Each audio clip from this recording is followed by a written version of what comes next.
আসসালামু আলাইকুম। জমি অনেকেই কিনি, কিন্তু মাঝে মাঝে দেখা যায় আমরা জমি কিনি নাকি মামলা কিনি বুঝি না।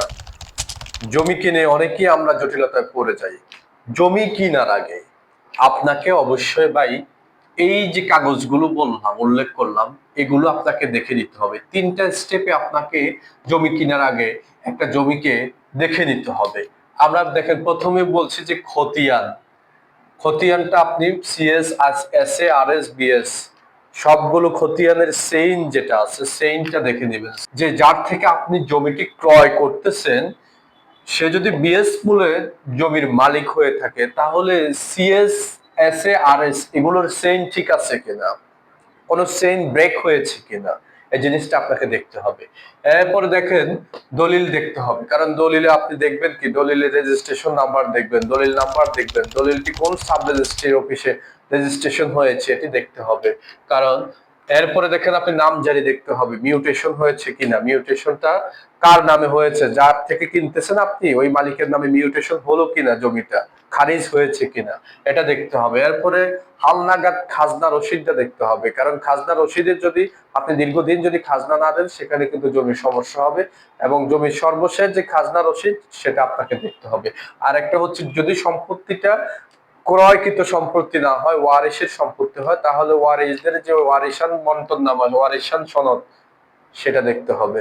কারণ আপনি জমি কিনতেছেন একজন থেকে, দেখা যায় পরবর্তী আরেকজন ওয়ারিশ এসে সেটা দাবি করলো যে এটা আমার জমি। আমাদের কিন্তু এই সমস্যাটা বেশি হচ্ছে বাংলাদেশে এখন ওয়ারিশান সম্পত্তিতে। জমির অনেক দাম এখন সব জায়গায়।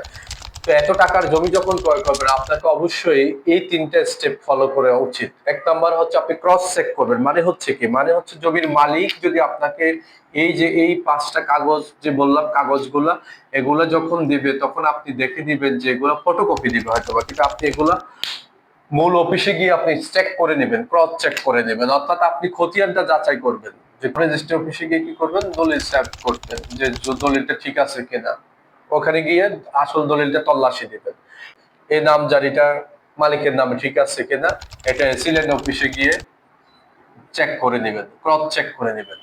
খাজনা রসিদ ভূমি অফিসে গিয়ে আপনি খাজনা রসিদটা ভূমি অফিসে গিয়ে খাজনা রসিদটা চেক করে নেবেন।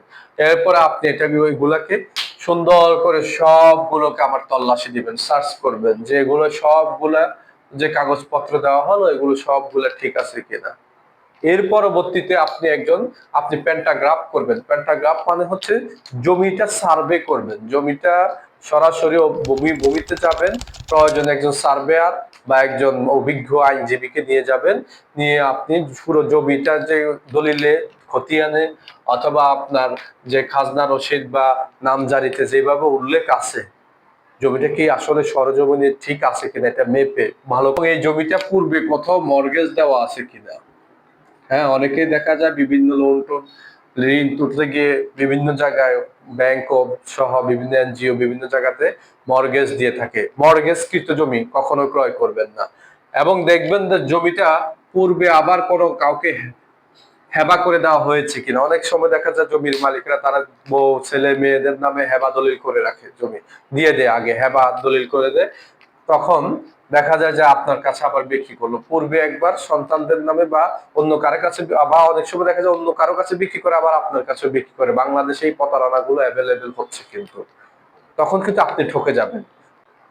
আপনার আইন বলে, রেজিস্ট্রেশন আইন সহ ভূমি আইন সকল আইন বলতেছে যেই জমিটি পূর্বে দলিল, দুটি দলিলের মধ্যে আগের দলিলটি সবসময় রক্ষা পায়, সবসময় সংরক্ষিত হয়, পরের দলিলটি বাদ হয়ে যায়, বাতিল হয়ে যায়, তাহলে আপনি কিন্তু এখানে ক্ষতিগ্রস্ত হয়ে যাবেন বিশাল এক ধরনের। এই এই জিনিসগুলো আপনাকে এরপরে দেখতে হবে এখানে কোনো হালট আছে কিনা, বা সরকারি কোনো স্বার্থ, সরকারি স্বার্থ বলে সরকারি কোনো রাস্তা যাবে কিনা, বা সরকারি কোনো স্থাপনা এটার উপর দিয়ে যাবে কিনা, এই জিনিসগুলো আপনাকে খেয়াল করতে হবে। এবং দেখতে হবে যে জমিটি যতটুকু বলেছে ঠিক ততটুকু আছে কিনা। দেখা যায় আপনাকে বলে এক সময় 500 গিয়ে দেখেন যে 4.5 শতক।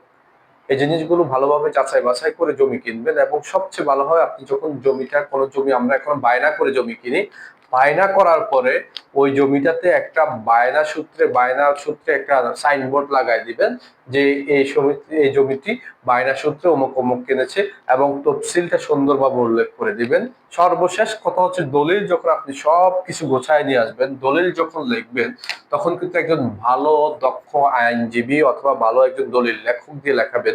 কারণ দলিল লেখায় অনেক সময় ভুল হয়ে যায়, দাতার নাম গহিতার জায়গায় চলে যায়, বাপের নাম ভুল হয়ে যায়, তফসিলে ভুল করে ফেলে, আবার সহদ দিয়ে লিখতে ভুল করে।